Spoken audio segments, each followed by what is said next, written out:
जगन्नाथ मंदिर में भोर के समय जब गर्भगृह में केवल दिए की टिमटिमाती रोशनी फैली थी, मुख्य पुजारी राजेंद्र जी परंपरा अनुसार भगवान को जागृत करने और स्नान कराने पहुँचे तो उन्होंने प्रभु जगन्नाथ के मुख पर खिचड़ी के दाने देखे।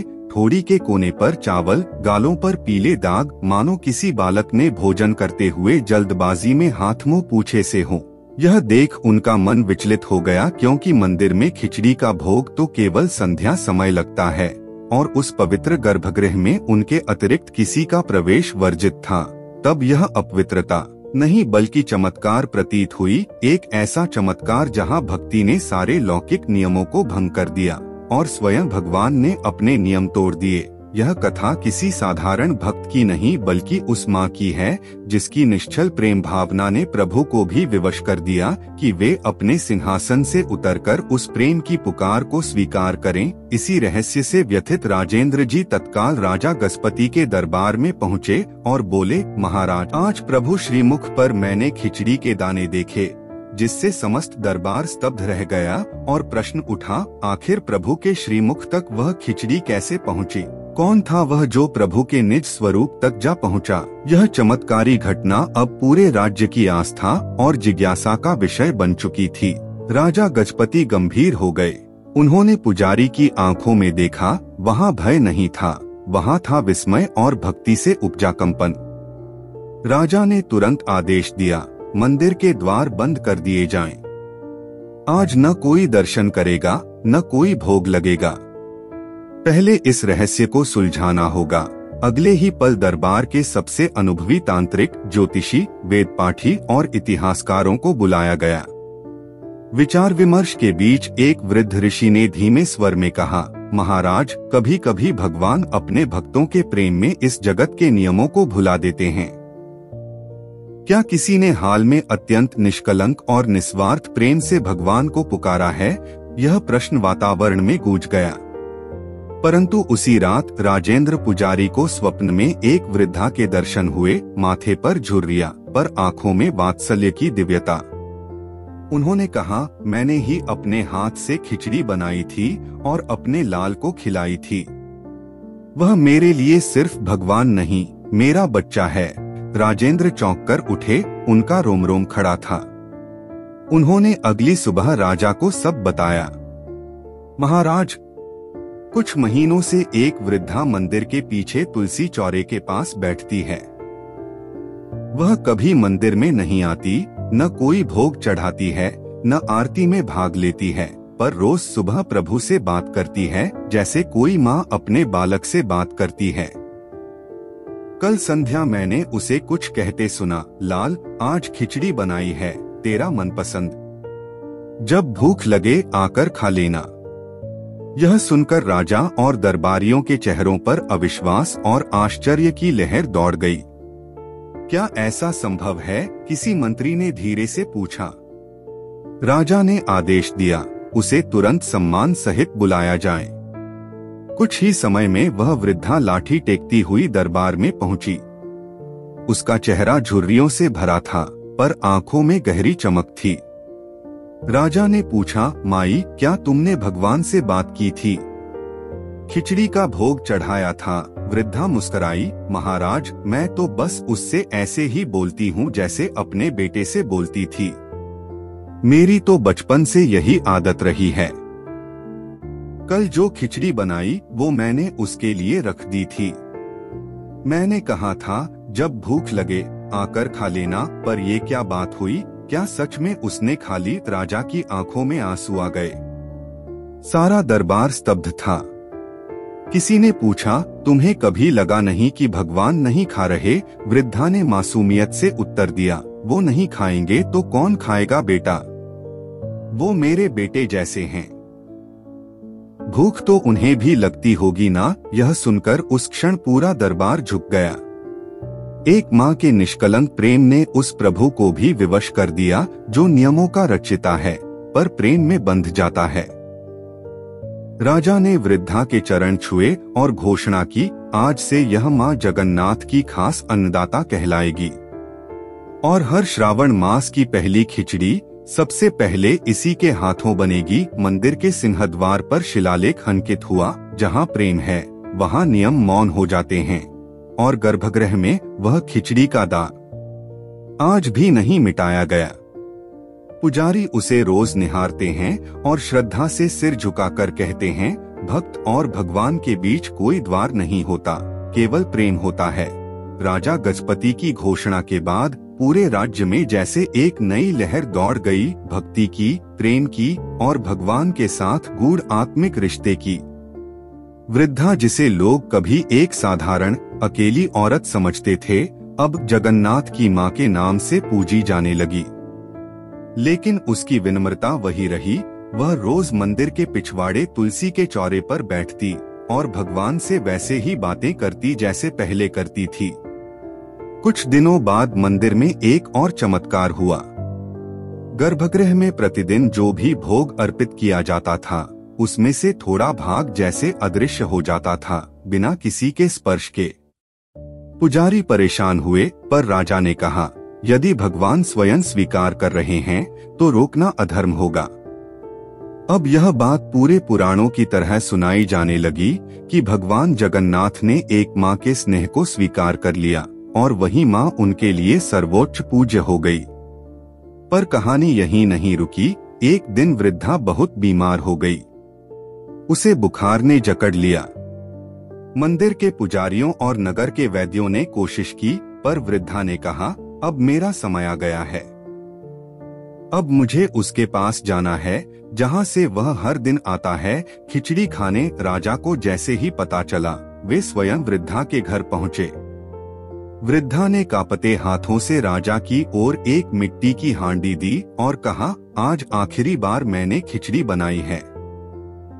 अगर मैं न रहूं तो इसे प्रभु तक पहुंचा देना। राजा की आंखें भर आईं। उन्होंने वचन दिया। अगले दिन भोर में जब पुजारी गर्भगृह में पहुंचे, भगवान जगन्नाथ की मूर्ति के सामने वह मिट्टी की हांडी खाली पड़ी थी। भगवान के होठों पर वही खिचड़ी के दाग थे, जैसे अंतिम भोग भी उन्होंने अपनी मां के हाथों से स्वीकार किया हो। उसी शाम वृद्धा ने अंतिम सांस ली और उसी समय मंदिर के घंटे बिना किसी के हाथ लगाए बज उठे। नगर में एक दिव्य प्रकाश छा गया।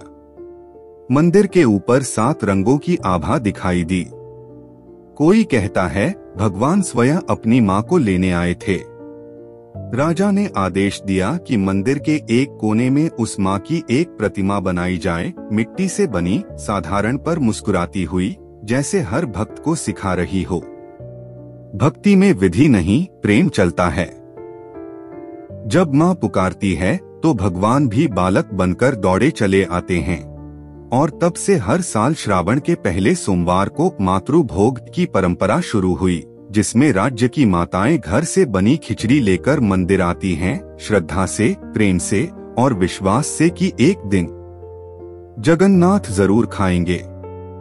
वृद्धा के जाने के बाद मंदिर की हर ईंट, हर घंटी, हर तुलसी दल जैसे उसकी यादों से भरी रहने लगी। मंदिर के पीछे तुलसी के चौरे पर, जहां वह रोज प्रभु से बातें करती थी, वहां अब एक पत्थर की छोटी सी मातृ पीठ स्थापित की गई। वहां कोई मूर्ति नहीं थी, सिर्फ एक मिट्टी का दीपक और वो मिट्टी की हांडी जिसे उसने अंतिम बार अपने हाथों से भगवान को दी थी। राजा ने उस स्थल को जगन्नाथ माता स्थान घोषित किया। समय बीता। राजा वृद्ध हुए, लेकिन एक परंपरा उन्होंने तब से शुरू की जो आज भी जीवित है। हर श्रावण सोमवार को पूरे राज्य की माताएं मंदिर में खिचड़ी लेकर आती और सबसे पहले उसे मातृपीठ पर अर्पित करती। यह खिचड़ी कोई नैवेद्य नहीं होती, यह एक माँ की भावना होती है, स्नेह, ममता और त्याग की महक से भरी। लोग कहते हैं कई बार रात में गर्भगृह से खिचड़ी की खुशबू आती है और किसी ने यह भी कहा कि एक बार मंदिर के रक्षक ने प्रभु जगन्नाथ को स्वयं मूर्ति से बाहर आते और उस पीठ पर बैठते देखा, मिट्टी की हांडी से खिचड़ी खाते हुए, जैसे कोई बालक अपनी माँ के हाथ का भोजन करता है। राजा गजपति ने अपने अंतिम दिनों में एक बात लिखवाई, जिसने जगन्नाथ को पुकारा बालक कहकर, वह माता नहीं स्वयं ईश्वर की जननी थी। उसका नाम ना वेदों में है ना इतिहास में, पर प्रभु के अधरों पर उसकी खिचड़ी की गंध आज भी है। कुछ वर्षों बाद वह दिन था रथ यात्रा का। मंदिर में असंख्य भक्तों की भीड़ उमड़ी हुई थी। हाथों में झंडे, मस्तकों पर चंदन और होठों पर जय घोष। भगवान जगन्नाथ, बलभद्र और सुभद्रा की मूर्तियों को रथ पर चढ़ाया जा रहा था। चारों ओर ढोल नगाड़े बज रहे थे, शंखनाद हो रहा था। उसी समय एक छोटा बालक फटे हुए वस्त्रों में, बिना चप्पल के, हाथ में मिट्टी की एक टूटी हुई हांडी लिए भीड़ को चीरता हुआ मातृपीठ की ओर भागता है। किसी ने टोका नहीं, जैसे उसे कोई अदृश्य शक्ति रास्ता दे रही हो। वह सीधा उस स्थान पर गया जहां उस वृद्धा की स्मृति में दीप जलता था। हांडी में वही सादी खिचड़ी। बालक हांडी रखकर हाथ जोड़ता है और कहता है, माँ कहती थी भगवान को भूख लगती है, रथ पर जाने से पहले खा लेते हैं। मैं ले आया हूँ। तभी मंदिर के भीतर की घंटियां अपने आप बज उठती हैं। गर्भगृह में भगवान की मूर्ति के होठों पर एक हल्की सी मुस्कान आ जाती है। पास खड़े पुजारी को ऐसा प्रतीत होता है जैसे प्रभु की आंखों से एक बूंद अश्रु छलक पड़ा हो। राजा गजपति को सूचना दी जाती है। वो दौड़े चले आते हैं। बालक को अपने पास बुलाते हैं। बेटा, तुम्हारी माँ का नाम क्या है? मालूम नहीं, मुझे माई ही कहती थी। वो कहती थी जब मैं नहीं रहूंगी तो तू प्रभु को खिचड़ी खिलाना। आज वो रथ पर जा रहे हैं तो उन्हें भूख लगी होगी। राजा गजपति स्तब्ध रह जाते हैं। यह बालक क्या उसी वृद्धा का पुत्र है? इतिहास में कहीं दर्ज नहीं था कि उस महिला की कोई संतान थी। तभी एक वृद्ध साधु बोल उठता है, महाराज, यह कोई साधारण बालक नहीं है। यह प्रेम का प्रतीक है। जिस तरह उस वृद्धा ने मां बनकर प्रभु को खिलाया, वैसे ही अब यह बालक पुत्र बनकर उन्हें खिला रहा है। जब भक्ति का बीज बोया जाता है तो उसके फल पीढ़ियों तक अमृत बरसाते हैं। रथ यात्रा के दिन से एक नई परंपरा जुड़ जाती है। हर साल रथ यात्रा से पहले मातृपीठ पर एक बालक राजा द्वारा चुना गया मिट्टी की हांडी में खिचड़ी लाता है और प्रभु को भोग लगता है। यह परंपरा बाल भोग कहलाती है। और लोग कहते हैं उस दिन प्रभु जगन्नाथ की आंखें थोड़ी अधिक चमकती हैं, होठों पर एक बालक सी मुस्कान आ जाती है, जैसे माँ की गोद से उठकर रथ पर बैठ रहे हों। वर्षों बीत गए, लेकिन मातृपीठ की वह मिट्टी की हांडी जिसमें कभी खिचड़ी बनी थी, आज भी वही रखी है। पुजारी जब भी खिचड़ी चढ़ाते हैं तो मानो वह माँ फिर से भगवान को पुकार रही हो, आजा लाल, गरम है खिचड़ी, कहते हैं। कई बार रात के तीसरे पहर कोई ममता भरी आवाज मंदिर में गूंजती है और अगली सुबह कटोरी में खिचड़ी कम पाई जाती है। श्रद्धालुओं का विश्वास है कि भगवान आज भी उस माँ के प्रेम से बंधे हैं जो उसे हर भक्त की ममता में ढूंढते हैं। मातृपीठ अब केवल एक स्थान नहीं रहा, वह एक चेतना बन गया है जो सिखाती है कि पूजा में विधि विधान से भी अधिक प्रभावशाली है निश्चल प्रेम। मंदिर की दीवारों पर आज भी यह वाक्य उकेरा गया है, जहां नियम चूक जाए वहां ममता प्रभु को बांध लेती है। राजा गजपति के वंशज आज भी इस परंपरा को निभा रहे हैं और हर वर्ष सावन पूर्णिमा पर उस माँ के लिए विशेष भोग चढ़ाया जाता है, केवल खिचड़ी, बस उसी मिट्टी की कटोरी में। उस दिन न तो शंख बजते हैं न घंटियां, बस मौन, भक्ति और स्मरण होता है। पूरा मंदिर परिसर जैसे माँ के आंगन में बदल जाता है। पुजारी उस हांडी में खिचड़ी पकाते हैं, ठीक वैसे ही जैसे गांव की माएं अपने बच्चों के लिए बनाती हैं, बिना घी, बिना मसाले, बस प्रेम से भरी। श्रद्धालु उस खिचड़ी को प्रसाद की तरह नहीं, माँ की थाली से बचा अन्न समझकर ग्रहण करते हैं। उस दिन मातृपीठ में कोई बड़ा छोटा नहीं होता, राजा हो या रंक, सब एक पंक्ति में बैठते हैं और प्रभु के साथ उस माँ की करुणा को भी नमन करते हैं। उस माँ की कोई तस्वीर नहीं है, कोई प्रतिमा नहीं है, फिर भी उसकी उपस्थिति हर कोने में महसूस होती है, दीप की लौ में, खिचड़ी की सौंधी महक में और भक्तों की आंखों के भावों में। मंदिर के पास अब एक छोटी पुस्तकालय भी है, जहाँ माँ की खिचड़ी नामक एक ग्रंथ रखा गया है, जिसमें इस चमत्कारी घटना को दर्ज किया गया है। बच्चे वहाँ आकर सुनते हैं कैसे एक साधारण माँ, जिसकी पहचान भी कोई नहीं जानता, ईश्वर को छू सकी सिर्फ अपने ममता भरे स्पर्श से। यह कहानी अब पीढ़ियों से पीढ़ियों तक पहुंच रही है, जैसे खिचड़ी की वह सौंधी सुगंध जो समय की रेखाओं को पार करती हुई सीधे हृदय तक पहुंचती है। और इसी तरह एक बिना नाम की माँ जगन्नाथ के भक्तों के बीच माँ जगन्नाथा बनकर अमर हो गई, क्योंकि प्रेम जब निष्कलंक होता है तो वह ईश्वर से भी ऊंचा हो जाता है। समय बीतता गया पर उस माँ की स्मृति मिट न सकी। पीढ़ियां बदलती रहीं, मंदिर की दीवारें नई होती गईं, लेकिन गर्भगृह में जब भी आरती होती, भक्तों की आंखें उस कोने की ओर अनायास उठ जाती, जहां कभी खिचड़ी के दाने प्रभु के होठों पर मिले थे। लोग कहते हैं आज भी कभी कभी रात के तीसरे पहर मंदिर से हल्की खिचड़ी की सौंधी खुशबू आती है और माँ के पदचिन्हों जैसी कोमल आहटें मंदिर के फर्श पर सुनाई देती हैं। मंदिर के पुराने पुजारी चुपचाप बताते हैं कि किसी विशेष तिथि पर अगर कोई सच्चे भाव से वहाँ मांगता है तो माँ जगन्नाथा उसके बाल गोपाल की भूख मिटा देती हैं। चाहे घर में कुछ न हो, किसी न किसी रूप में खिचड़ी का एक कटोरा उसके दरवाजे पर आ ही जाता है।